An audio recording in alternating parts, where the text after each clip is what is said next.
Hey again. It's hot today and I'm not turning off the air conditioner, so you're gonna have to deal with the background noise this time. Sorry. Anyway, so there's another topic I want to cover, but I need to go through this one first before I can touch a few others. As such, let's get this prerequisite out of the way. So, what is this topic? Well, it's the origin of social justification warriors. And I use the term justification because there's nothing just nor related to justice about what they do. It's justifications for what is known to be abhorrent behavior. Now, the origin isn't quite what you think.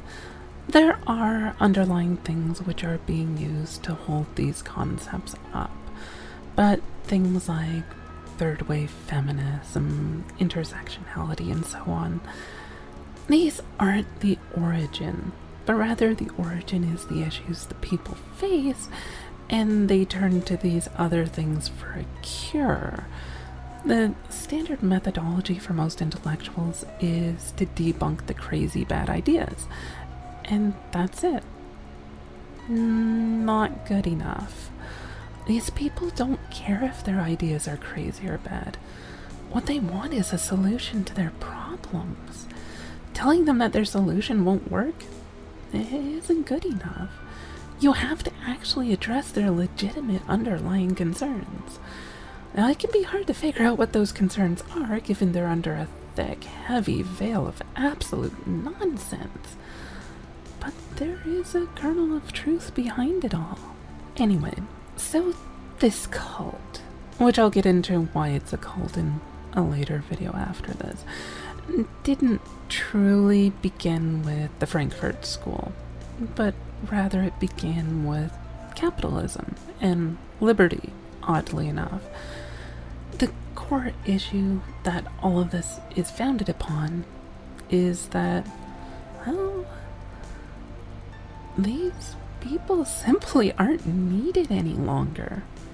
They go to university, but they have no job prospects out of it, as workplaces are automating and don't need them. They're held to a moral standard, but there's no real major fights left to fight, so they have to blow things out of proportion and act like they have some social ill to combat. We just don't need them in society. They just aren't needed in general. And worse than that, we've made their lives so comfortable, so easy otherwise, that they freak out over nothing because they've never suffered. So they have no normalizing quality to what is bad. They go berserk about not getting a happy face in the whipped cream in their coffee at Starbucks, as though it's the worst thing that has ever happened to them because, well, it's the worst thing that has ever happened to them. So they're actually reacting appropriately to the situation. So we're gonna have to break this into three main parts. The first part is the economic situation. We don't need them as part of the economy.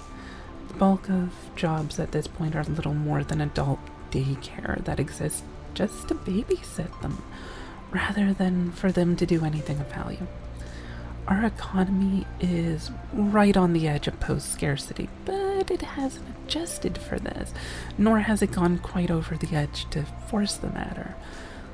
So we hold them to a standard of having to get a job while workplaces honestly don't need them and would be better off automating their positions. So they're outcasts there and trying to demand that they be worth something. The second part is we don't need them sociologically either. They have no value to society. Not just economically, but as people. They have no wars to fight, no injustices to correct. We've mostly solved the world's major problems. but we're still demanding they fight injustice that doesn't exist, so they're morally outcast as well. The third part we'll cover is the excessive levels of comfort, which means they're used to being pampered and excessively privileged to the point that the smallest thing seems enormous of a problem to them. This is the catalyst to their weird solution to their problems. By blowing everything out of proportion, they regain a place in society in their minds. So yeah, they have no value in life.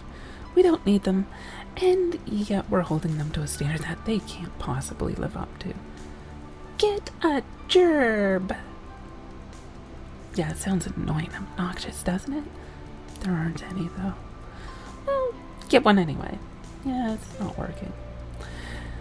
Well, for a while, they latched onto the first solution, if you can call it that, which solved all their issues by giving them moral direction, a clear distinction of good and evil, a cause to fight for, and it conveniently lays all the blame for their issues with work, with an enemy to fight for justice, and so on, at, the heels of a scapegoat.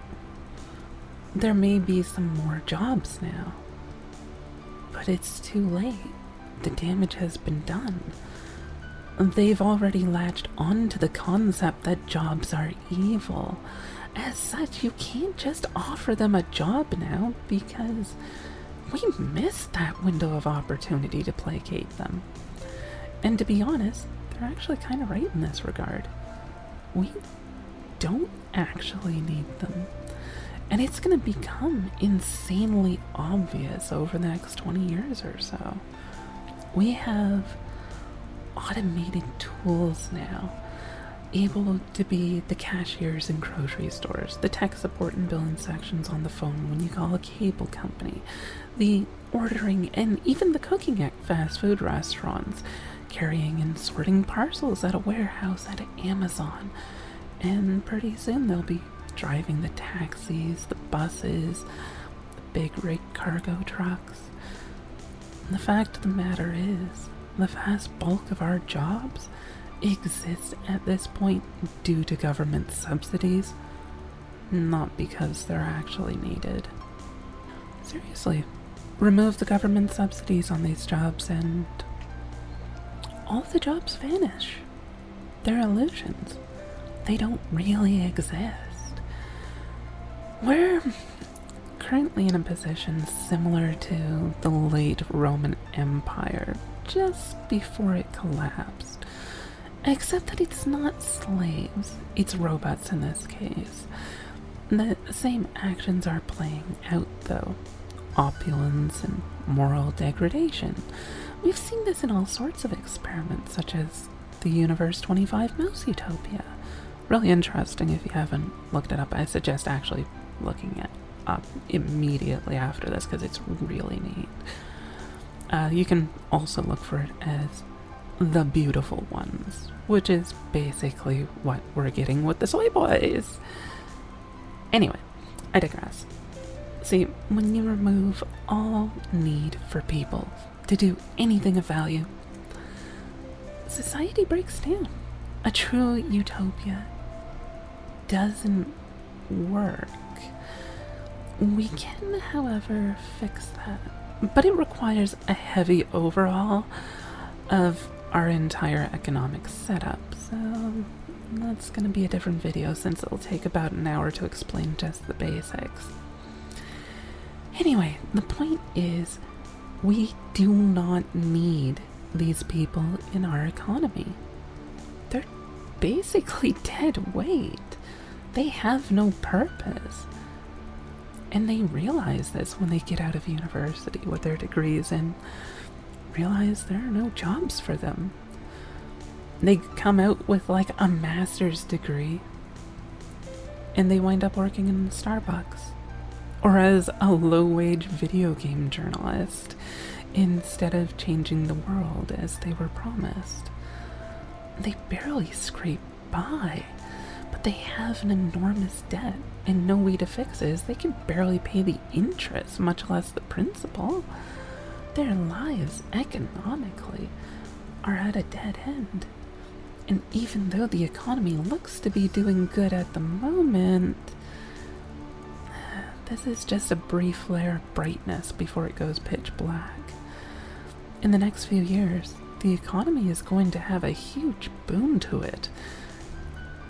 But it's not going to trickle down because, well, they're just going to start weeding out the workers who aren't useful any longer. And you're going to see about 70% of the employees in Western countries without work because they simply aren't useful any longer. Once they start pushing things like that $15 American minimum wage, well, it becomes cheaper to just pay for the robot to replace your job. As such, this problem is going to become insanely worse soon, unless we deal with the base problem. As stated earlier, you can't just ignore these people because they are actually airing legitimate grievances. Just not their actual grievances, as they have no idea how to articulate those issues. All they can do is flail about screaming about imaginary symptoms. Once you realize they're essentially hallucinating, though, then you can address the core issues that are causing those hallucinations. Now, as I said earlier, the current methodology by most sane people is to point out they're hallucinating and to debunk the things they're panicking about. Also, as stated earlier, this doesn't solve the problem. It's only treating the symptoms, and the root cause still exists, so they're just going to come up with something else as a symptom. You absolutely have to go at the root cause. And the root cause is we don't fucking need them in society, and are holding them to standards that it's now physically impossible to live up to. Even if you strip away the Frankfurt School or cultural Marxism or intersectionality or postmodernism or whatever other nonsense, they'll just fill that void with something else because they aren't being given something in return to replace it with. Now, Jordan Peterson is kind of doing this, but he can only do so to people who are willing to listen, and it can only work for a set number of people. Holding people to standards of the past, like claiming responsibility, isn't working for a lot of these people because when they hear take responsibility, all they hear is take responsibility for your white privilege, or take responsibility for ending sexism, or something which they can't do because it's not possible. Sexism has already been defeated. The wage gap isn't there because of sexism. It's there because we're not sexist. It's because we respect women. Women are making the choices that are best for them, and what's best for them is not sacrificing themselves to an insane degree to make more money. So you see a difference. It's because sexism is gone that the wage gap exists. And it will continue to exist because we're not being sexist towards women. It's the very nature of why it's not there. Same thing like racism. The problem with what's going on is because we're not racist. So yeah, they can't fight that because there's nothing to fight. All the fights have already been won. What they're seeing is the fallout of equality, but they try to anyway. So they take up the burden of nitpicking the aftermath of the war. Now, there's also the issue that people are being told to take responsibility for things that are outside of their control entirely. We just covered the economic side of this, where they're told to grow up and get a job. But those jobs aren't going to be there for much longer. and the jobs they trained for, they aren't needed in. And society, well, let's get into the sociological issues then, shall we? There's no need for these people in society. We don't need people to fight racism, because as we already covered, we've mostly ended racism already. Yeah, there's a few tiny bits and pieces left, but it's like 98% dead at this point. That's why absolutely everything is racism and sexism to these people. They have to justify themselves socially. They're told to be moral, responsible individuals, to change the world for the better, to fight the injustices around them. But there aren't any. They're Don Quixote, tilting at windmills, thinking it's a dragon. There aren't any dragons left for them to slay. The dragons are extinct. We killed them already.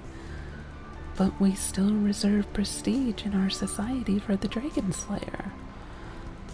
Well, that means they're gonna have to pick up a gecko, yell, "Look, a dragon! Watch me slay it!" And then they'll be beheaded, and everyone's like, "What the fuck is wrong with you?"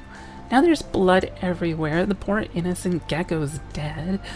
What the hell were you thinking? But they've convinced themselves, and others like them, that it was a real dragon, and that they've successfully saved everyone. And then in their dragon-slaying circle jerk of an echo chamber, they go around patting each other on the back and complimenting themselves on just how great of a dragon slayer they were.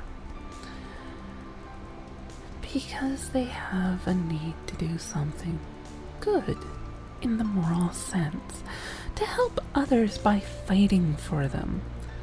But they aren't needed because the fights have already been won.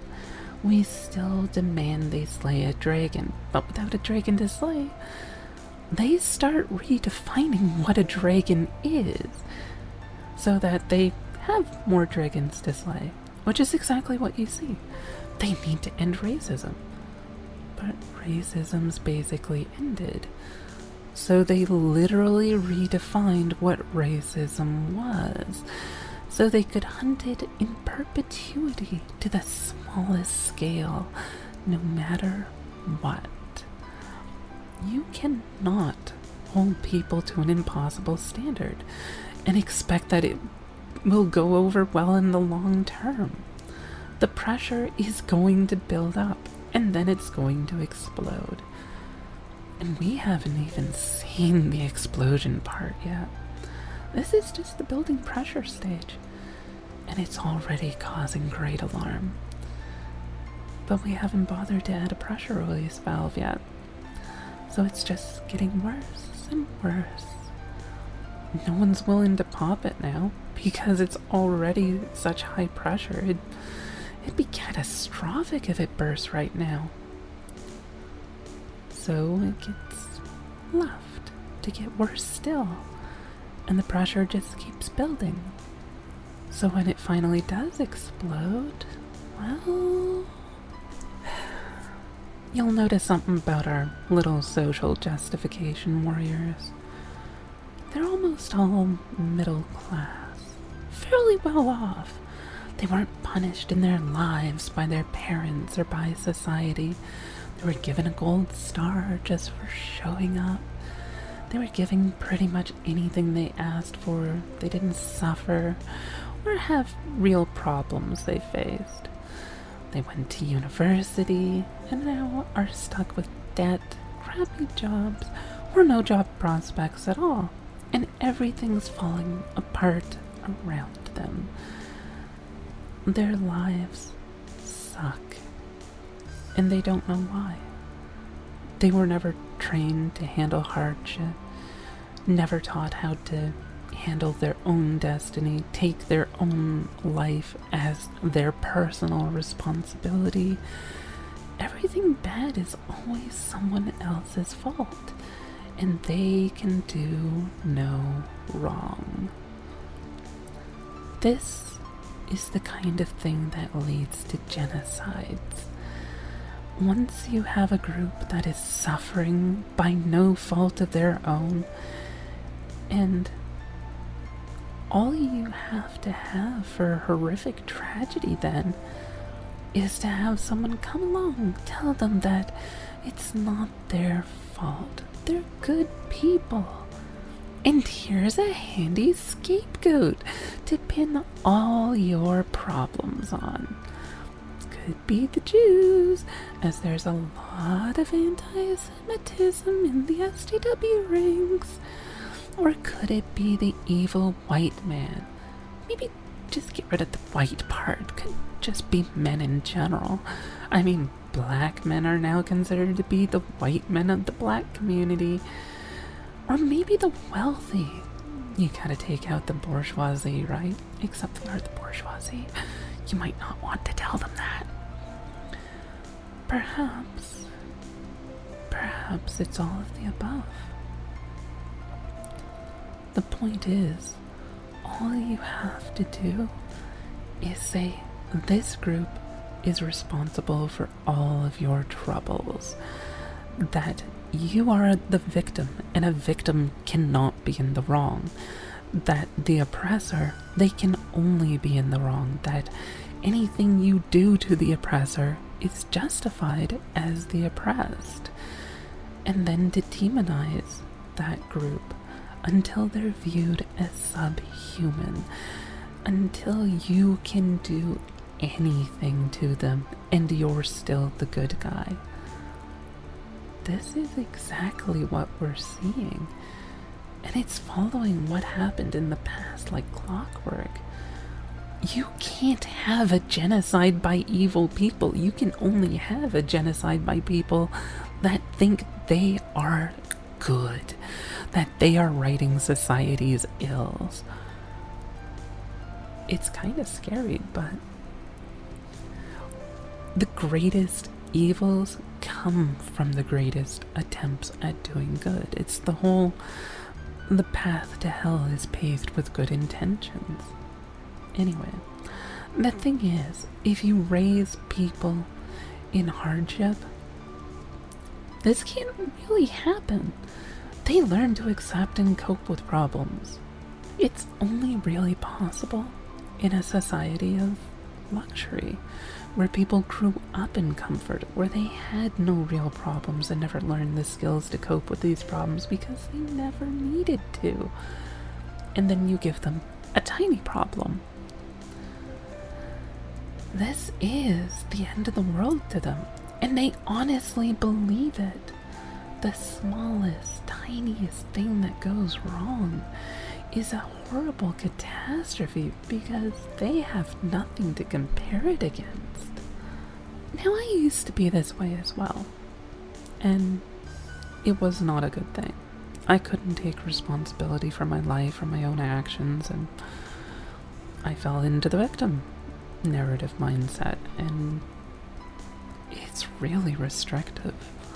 It prevents you from becoming a better person or saving yourself.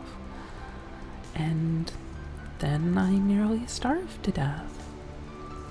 Turns out after that, everything else seems relatively quite minor of a problem in comparison, and it suddenly becomes pretty easy to handle most problems from that point onward. Like, I can actually take control of a situation now. I can take control of my life, my destiny. I can point out that, okay, this might be someone else's fault, but what can I personally do to correct it? These people never went through this stage of extreme problems, though. They haven't had friends get killed for being political dissidents. They haven't nearly died in poverty. They haven't seen actual brutal racism where people are killed for the color of their skin. As such, the smallest, tiniest things set them off because it's the only things they've ever experienced. The very concept of a microaggression is one of ludicrous levels of privilege. You can't see a microaggression at all unless you're privileged out the ass. Because if you have real problems to deal with, you can't notice these tiny specks of dust. It's the pea beneath 17 mattresses. Normal people leading normal lives can't feel it because they're used to bigger problems, and it's so insignificant in comparison that you can't even notice that level of tiny, minuscule discomfort. The princess, however, who has only ever lived under intense, insane levels of comfort, can notice even the smallest of issues because she's never experienced anything less than perfection. That one tiny little pea is such a small thing to anyone else, but to her, it's a railroad spike jabbing into her back. As such, due to the fact that our society is comfortable, due to the fact that we are so well off thanks to capitalism, it's possible for these people to see threats where none exist. It's because of our liberty that we can actually have this problem in the first place. It's a perfect storm where they aren't needed socially nor economically, but they're pampered enough to be able to be guided towards a final solution. And I chose that term specifically because you know exactly where they're headed. Sooner or later, they will decide that the world would be better off if they just removed the root of all evil. And we already know what they've defined as the root of all evil. They're already dehumanizing people and removing their validity as people over progressively smaller and smaller things. Going to extreme lengths of guilt by association even, where you yourself don't even have to do anything wrong. Just be tangentially related to people who did something wrong.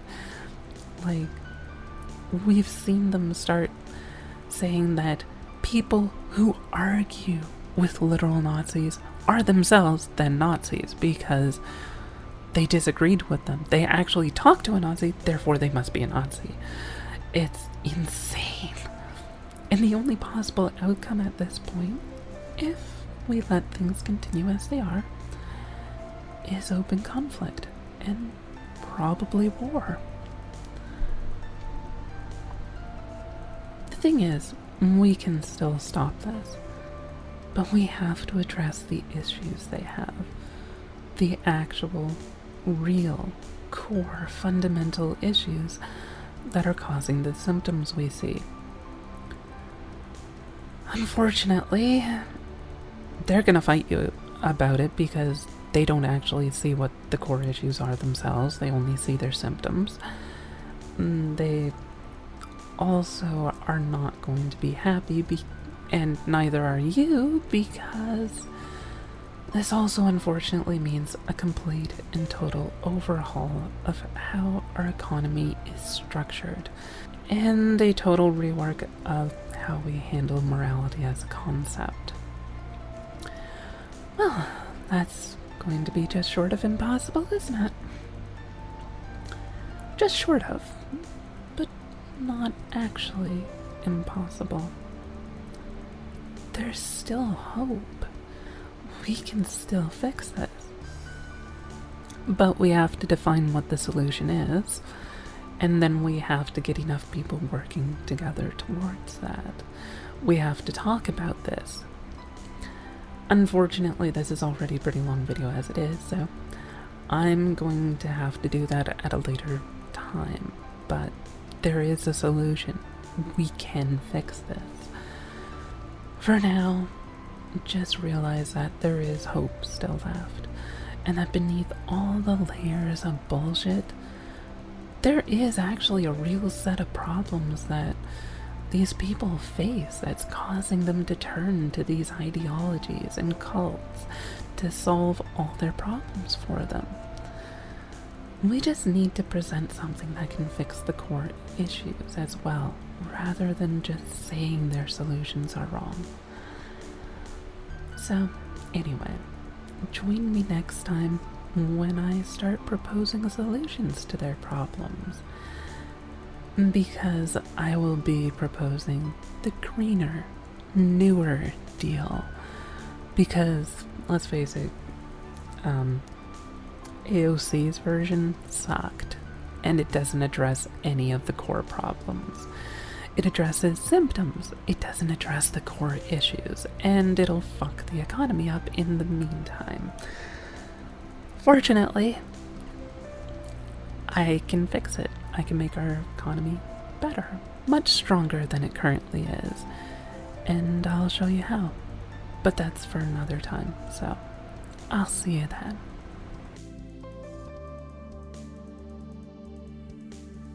So check out my other channel and the RPG Saorsa if you like this kind of stuff. Personal responsibility, self-discovery, and an amazing fantasy world with AAA quality game mechanics will immerse you in ways no other game can. Links will be in the low bar for each, and support would be appreciated.